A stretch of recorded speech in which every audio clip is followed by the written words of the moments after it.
ED सा classes में आप लोगों का स्वागत है। तो आज से हम लोग स्टार्ट कर रहे हैं बायोलॉजी। और बायोलॉजी में हम लोग सबसे पहले पढ़ेंगे कि जो हमारे जीव होते हैं और हमारे पादप होते हैं। जो जीव होते हैं एक या एक से अनेक सूक्ष्म इकाइयों से मिलकर क्या उनका निर्माण होता है, ठीक है ना। और जिसको हम लोग क्या कहते हैं, बेसिक यूनिट। और इसी बेसिक यूनिट से मिलकर हमारे पादपों का और हमारे जीवों के शरीर का क्या हुआ है, निर्माण हुआ है, ठीक। और इसी बेसिक यूनिट को आज हम लोग पढ़ेंगे। और इस बेसिक यूनिट के बारे में सबसे पहले किसने बताया था, रॉबर्ट हुक ने। रॉबर्ट हुक ने 1665 ईस्वी में। तो इन्होंने सिर्फ इतना बताया था कि जो हमारी बेसिक यूनिट है वो किसी भी चीज में, उन्होंने सबसे पहले बस इतना बता दिया था कि जो कोई भी चीज बना है वो एक बेसिक यूनिट से बना है। और उन्होंने इसको पूरा डिफाइन नहीं किया, ठीक है, कि इसके अंदर क्या है, कैसे है। इन्होंने सिर्फ किसमें दिया था, निर्जीव में।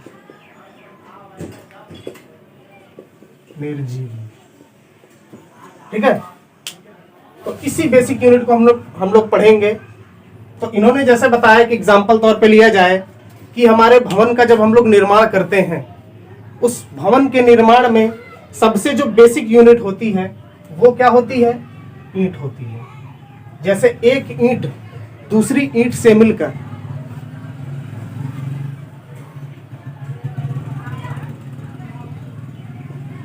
क्या कर लेती है, एक भवन का निर्माण कर लेती है। तो बस इन्होंने इतना ही समझाया था कि जिस उस भवन की जो बेसिक यूनिट होगी वो क्या होगी, वो ये ईंट होगी, ठीक है। जिस प्रकार अगर हम एक दूसरा एग्जांपल लें कि हमने शर्ट पहन रखी है, अगर इस शर्ट से एक धागा निकाल लिया जाए, इस शर्ट से एक धागा निकाल लिया जाए और एक एक धागा बार बार निकालते निकालते निकालते हम लोग क्या करेंगे, शर्ट का धागा निकालते जाएंगे। और इस शर्ट का एक समय ऐसा आएगा कि शर्ट का अस्तित्व खत्म हो जाएगा, ठीक है। जैसे ये शर्ट हमारी पूरी है और इस शर्ट से एक एक धागा निकालते जाएंगे तो इस शर्ट का क्या हो जाएगा, अस्तित्व खत्म हो जाएगा। और इसी शर्ट को यदि हमें फिर पुनः निर्माण करना है तो इसी एक धागे को दूसरे धागे से जोड़ते जोड़ते अगर हम लोग इसको क्या करेंगे, फिर से ये शर्ट हमारी क्या आ जाएगी, पूरी अस्तित्व में आ जाएगी। तो इस शर्ट की बेसिक यूनिट क्या हुई, ये धागा, ठीक है ना। तो इससे क्या पता चल रहा है कि हमारा ये एक क्या है, बेसिक यूनिट एक रचनात्मक इकाई है। क्योंकि ये क्या कर रही है, रचना कर रही है, रचनात्मक इकाई, ठीक है। तो हमारी बेसिक यूनिट सबसे पहले क्या हुई, ये एक रचनात्मक इकाई हुई, ठीक है। तो अब हम लोग देखते हैं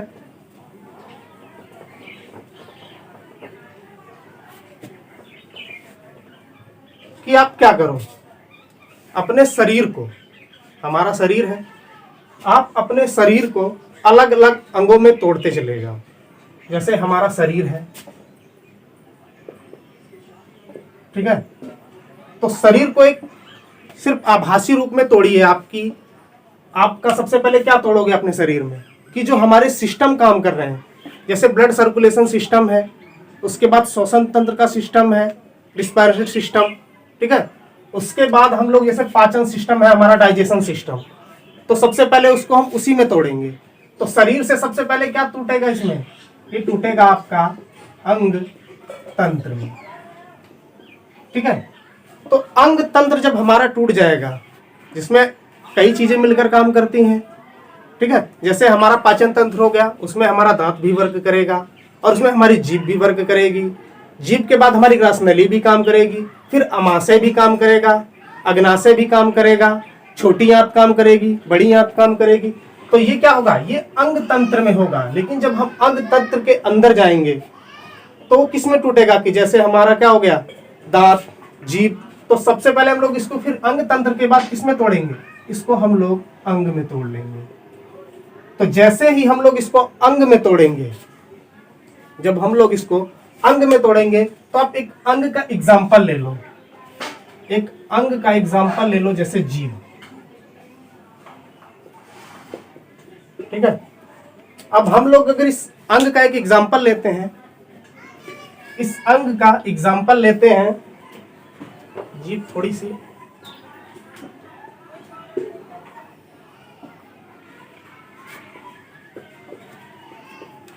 इस अंग का एग्जाम्पल लेते हैं। ठीक है, तो जो हमारे जो आगे वाला हिस्सा होता है ये, ठीक है ना, यहां से यहां तक का हिस्सा सिर्फ क्या करता है, मीठे पदार्थों का स्वाद। ठीक है ना, तो यहां वाला सिर्फ यहां से यहां तक का जो हिस्सा होगा वो क्या करेगा, मीठे पदार्थ जब इसके संपर्क में आएंगे तब जाके ये क्या होगा, यहां का हिस्सा एक्टिव होगा। और यहां पे जो हिस्सा होगा, तो यहां पे जब अगर खट्टे पदार्थ जैसे टार्ट्रिक एसिड जब आएगा इसके संपर्क में, तो क्या होगा, ये वाला हिस्सा एक्टिव होगा। ठीक है, और यहां हम लोग देख लें तो यहां क्या, यहां पे भी खट्टे पदार्थ अगर जब इसके संपर्क में आएंगे तो एक्टिव होगा, और यहां का हिस्सा जो होगा, जब आपको कोई कड़वा पदार्थ आप खाएंगे तो जाके यहाँ का सिस्टम जो क्या होगा, एक्टिव होगा।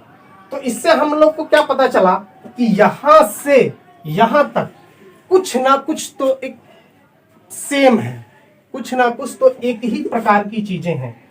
ठीक है ना, तो ये एक ही प्रकार के क्या है इसमें, ये छोटे छोटे छोटे, यही है क्या आपकी बेसिक यूनिट। ठीक है, तो यही बेसिक यूनिट और एक ही प्रकार की है ना, और इसी बेसिक यूनिट को हम लोग क्या कहते हैं, कोशिका। ठीक है ना, अब जब देखो एक ही प्रकार की कोशिकाओं का समूह होता है, उसी को हम लोग क्या कहते हैं, ऊतक। तो आप अंग को आपने तोड़ा, अंग टूटेगा कि नहीं, अंग टूटेगा किसमें, ऊतक में। और एक ही प्रकार की जो एक प्रकार की कोशिकाओं का समूह होता है उसको क्या बोलते हैं हम लोग, ऊतक। तो ये देखो, ये एक ऊतक, ये भी ऊतक, और ये भी ऊतक, और ये भी ऊतक। तो हम लोग इससे पता चलता है कि हम अंगों को भी तोड़ सकते हैं। तो अंगों को किसमें तोड़ेंगे हम लोग, ऊतक में। ठीक है ना, और ऊतक को जब हम लोग तोड़ेंगे तो ये किसमें टूटेगा, कोशिका में, यानी सेल में। और क्या, इसी को हमें पढ़ना है, इसके बारे में, सेल के बारे में। अब देखो ये एक, पहले तो हमने देखा ये संरचनात्मक इकाई है और व्यवस्थित रूप से रचना करती है, इसलिए हम लोग इसको क्या कहते हैं, संरचनात्मक इकाई। ठीक है, अब देखो कि यहां पे ये क्या कर रही है, एक क्रिया कर रही है कि नहीं। जैसे इसके संपर्क में मीठा आया तो ये कार्य कर रही है, जो इसमें ये एक कोशिका का कार्य है वो दूसरी कोशिका का भी कार्य है, तो कार्य कर रही है। ये आपके मस्तिष्क को क्या कर रही है, सिग्नल पहुंचा रही है। तो ये क्या है, कार्यात्मक इकाई भी है, कार्यात्मक इकाई या क्रियात्मक इकाई। इससे ये सिद्ध होता है कि जो हमारी कोशिका है या सेल है वो एक संरचनात्मक एवं क्रियात्मक इकाई है। ठीक है, एक संरचनात्मक एवं क्रियात्मक इकाई है, जिससे व्यवस्थित रूप से इसने क्या किया, इस जीभ का निर्माण किया। एक एक कोशिका मिलकर इस पूरे अंग का निर्माण कर रही है। तो इसने क्या किया, एक निर्माण किया, संरचना बनाई, तो ये संरचनात्मक, और ये कोशिका कार्य भी कर रही है, इसलिए ये कार्यात्मक इकाई। ठीक है, तो हम लोग अब इस कोशिका के बारे में पढ़ेंगे डिटेल से।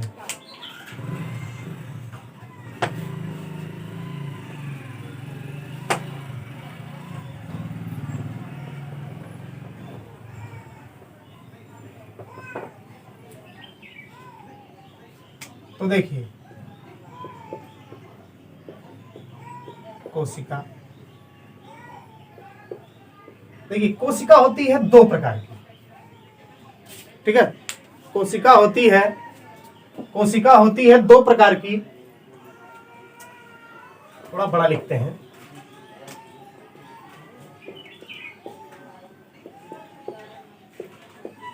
कोशिका होती है दो प्रकार की, एक होती है प्रोकैरियोटिक, एक होती है यूकैरियोटिक। तो देखिए, अब जो प्रोकैरियोटिक बना है वो प्रीमेटिव, अब प्रीमेटिव से निकला है प्रो, ठीक ना, वो लैटिन भाषा से। तो देखिए, जो हम लोग देखते हैं कि प्रोकैरियोटिक में क्या है और यूकैरियोटिक में क्या है ना। तो कहने का मतलब प्रोकैरियोटिक और यूकैरियोटिक। तो देखिए, जब हमारे प्राचीन समय में जैसे कोई भी चीज है, जब जीव की नया जीव किसी भी जगह जन्म लेता है, तो सबसे पहले इस ब्रह्मांड में सबसे पहले जो जीव बने होंगे, या इस पृथ्वी पर जो सबसे पहले जीव बने होंगे प्राचीन समय में, उनकी संरचना कैसी होती है? बहुत ही सरल होती है। आप कोई भी चीज देख लो कि जब उसका शुरुआती चीज होती है तो वो बहुत ही सरल संरचना में होती है, लेकिन समय के अनुसार उसमें क्या होती है, उसमें उसकी संरचना जटिल होती जाती है। जैसे जैसे समय बढ़ता है उसकी संरचना और जटिल होने लगती है। तो इसी वजह से जो हमारे प्रारंभिक समय में है ना, जो सबसे पहले कोशिका बनी होगी, तो वो क्या होगी? सरल रही होगी, उसकी संरचना भी सरल रही होगी, उसका कार्य भी सरल रहा होगा। तो उसी को हम लोग कहते हैं प्रोकैरियोटिक। प्रीमेटिव, जिसे हम लोग क्या कहते हैं? आद। इसी से क्या निकला? प्रो। तो जो इसमें क्या होता है कि इसमें इसका जो मैटर होता है वो सारी चीजें विकसित नहीं होती, ठीक है, और इसके अलग अलग जो पार्ट होते हैं अलग अलग फंक्शन नहीं करते हैं, लेकिन इसका जो होता है वो क्या हो जाता है, इसकी क्रिएटिविटी ज्यादा होती है, ठीक। अब देखो, अब प्रोकैरियोटिक का आप एग्जांपल लेंगे कि जैसे हमने देखा होगा अमीबा और पैरामीशियम देख लो, युगलीना देख लो। तो आप लोग देखेंगे ना अमीबा को देख लो कि आगे से देखो, पीछे से देखो, किसी भी तरफ से देखोगे आप लोग, तो क्या होगा उसमें आपको इसका ना सर दिखेगा ना पैर दिखेगा, ठीक है ना। वो सारे चारों तरफ से एक ही जैसा दिखता है, ठीक है ना। आप दूसरा एग्जांपल आप ले लो केचुओं को, वो क्योंकि एक कोशिकीय जीव है, जो एक कोशिकीय जीव होते हैं वही कहलाते हैं क्या? प्रोकैरियोटिक, ठीक है। और देखो, इसकी संरचना क्या होती है? जटिल होती है। और इसी प्रोकैरियोटिक में, यूकैरियोटिक में क्या पाया जाता है? केंद्रक। जब आप इस कोशिका को पढ़ेंगे डिटेल से, तो इसमें पाया जाता है केंद्रक, और इसके जो मटेरियल होते हैं वो इस जो विशेष गुण को इनके दर्शाते हैं वो इस केंद्रक की वजह से दर्शाते हैं। और इस प्रोकैरियोटिक में जो ये केंद्रक वाला पदार्थ होता है वो इस केंद्रक में ना रह करके इस पूरे द्रव्य में मिल जाता है। ये शुरुआत में था, और धीरे धीरे जब इसकी संरचना जटिल हुई तो इसके जो पदार्थ बिखरे थे वो इस केंद्र में उपस्थित हो गए, ठीक है। तो अभी सिर्फ एक ओवरव्यू लीजिए कि हम लोग इसको डिटेल में पढ़ेंगे, प्रोकैरियोटिक और यूकैरियोटिक, ठीक। तो देखिए, कोशिका के 3 मुख्य भाग होते हैं। पहला भाग बाहरी आवरण, दूसरा होता है कोशिका द्रव्य, तीसरा होता है रिक्तता। तो देखिए, सबसे पहले हम लोग पढ़ेंगे कि बाहरी आवरण होता क्या है इस कोशिका के अंदर। अगर हम लोग देख लें, कोई कोशिका है, ठीक, इस पे क्या होती है? मेम्ब्रेन होती है, या कोशिका झिल्ली। इस पे क्या होती है? कोशिका झिल्ली होती है, ठीक है। अगर ये कोशिका झिल्ली हो, ठीक है ना, तो ये किसमें होगी? जंतु में। तो इसमें क्या आएगी? एक आएगी कोशिका झिल्ली, और एक दूसरा इसका एक आवरण होता है कोशिका भित्ति। तो सबसे पहले हम लोग कोशिका झिल्ली अभी छोड़िए, कोशिका भित्ति के बारे में बात करते हैं। तो देखिए, जो कोशिका होगी उसके जो बाहर का आवरण यदि क्या हो? कोशिका भित्ति हो। तो भित्ति का मतलब क्या होता है? दीवार, है ना। ये दीवार क्या करती है? इस कोशिका को प्रदान करती है दृढ़ता। जैसे आपका ये मकान है, आपकी ये दीवारें हैं चारों तरफ, तो ये इसको क्या कर रही है? एक दृढ़ता प्रदान कर रही हैं, एक मजबूती प्रदान कर रही हैं कि इससे इसको कोई नुकसान ना हो। तो ये क्या करती हैं? एक दृढ़ता प्रदान करती हैं। कि जैसे आप एग्जाम्पल तौर पे अपना घर ले लो, अगर ये इसकी दीवारें कमजोर रहें तो अगर कोई बगल से कोई भारी भरकम चीज गई तो क्या आपके घर का निर्माण बिगड़ सकता है। तो इसी वजह से ये कोशिका भित्ति होती है जो इस कोशिका की क्या करती है? रक्षा करती है। और ये किस में पाई जाती है? ये पादपों में पाई जाती है, ठीक। और देखिए, कोशिका भित्ति हुआ, ये बनी किसकी होती है? ये सेल्यूलोज की बनी होती है। ये किसमें पाई जाती है? पादपों में, पेड़ पौधों में, जो सेल्यूलोज की बनी होती है। जैसे पेड़ देखा होगा आपने, सीधा क्या होता है?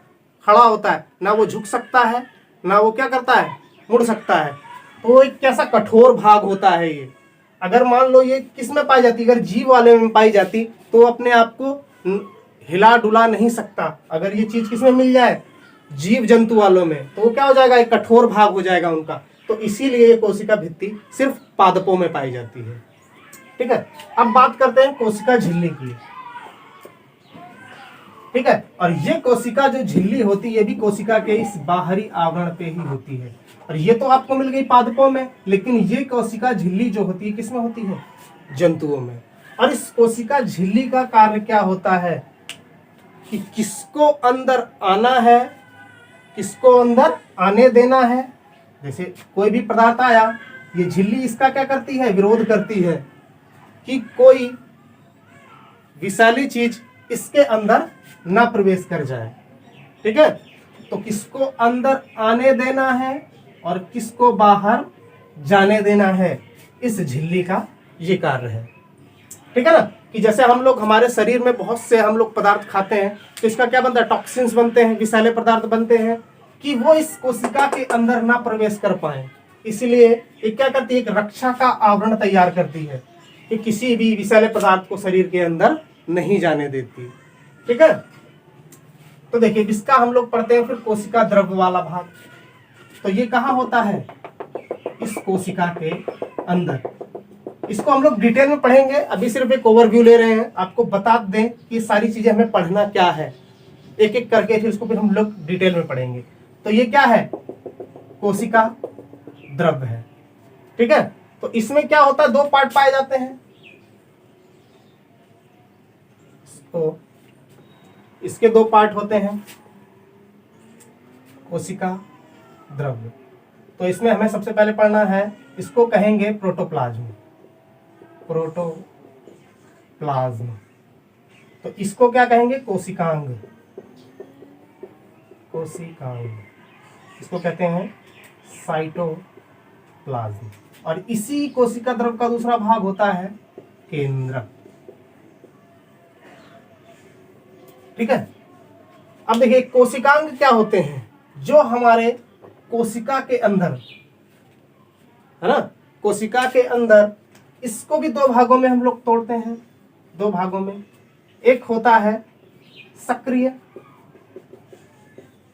एक होते हैं निष्क्रिय।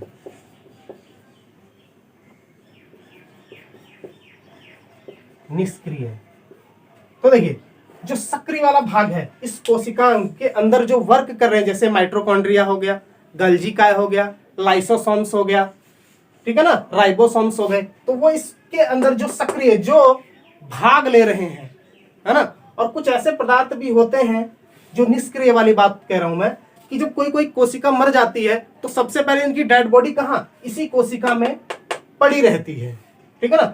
और ये इसमें क्या होते हैं, अवशेषी पदार्थ जो निष्क्रिय अवस्था में होते हैं, ठीक है। तो इसमें कौन कौन से आप लिख लेना, माइटोकॉन्ड्रिया, माइटोकॉन्ड्रिया, गाल्जी काय, लाइसोसोम, राइबोसोम, ठीक है। ऐसे करके जितने हैं लवक, जितने हैं आप इसमें डिटेल, और इसको हम लोग एक एक पर चर्चा करेंगे। और निष्क्रिय में क्या होंगे, अवशेषी पदार्थ, ठीक है। अब इसके बाद आता है हमारा क्या, केंद्रक। केंद्रक को भी हम लोग दो भागों में बांटते हैं। एक होता है केंद्रक, केंद्रक झिल्ली, और एक क्या होता है, केंद्रक द्रव्य, ठीक है। तो इसी केंद्रक द्रव्य में हम लोग क्या पढ़ेंगे, डीएनए और आरएनए। इसी केंद्रक द्रव्य के अंदर जो क्या होगा, इसके अंदर, ठीक है। और देखिए जो रिक्तिकाएं होती हैं, ये रिक्तिका क्या होती है, जैसे जहां जहां ये हमारा क्या प्रोटोप्लाज्म उपस्थित ना हो, जैसे आप कमरा है और इस कमरे में हम लोग बैठे हैं और उसमें जो हम लोग वर्क कर रहे हैं, अलग अलग अपना वर्क है, और जो जगह खाली रह जाती है वही होती क्या, रिक्तिका, वैक्यूम, निर्वात, ठीक है ना, कुछ जगह पे, ठीक। तो अब हम लोग क्या करेंगे, कोशिका झिल्ली पढ़ी है ना, और कोशिका भित्ति पढ़ी, फिर इसके बाद हम लोग इसमें कोशिका द्रव्य को पढ़ेंगे, फिर इसके बाद हम लोग कोशिकांग साइटोप्लाज्म को पढ़ेंगे। अब इसको हम लोग पूरे डिटेल में अगले वीडियो में पढ़ेंगे, ठीक है। चलिए धन्यवाद।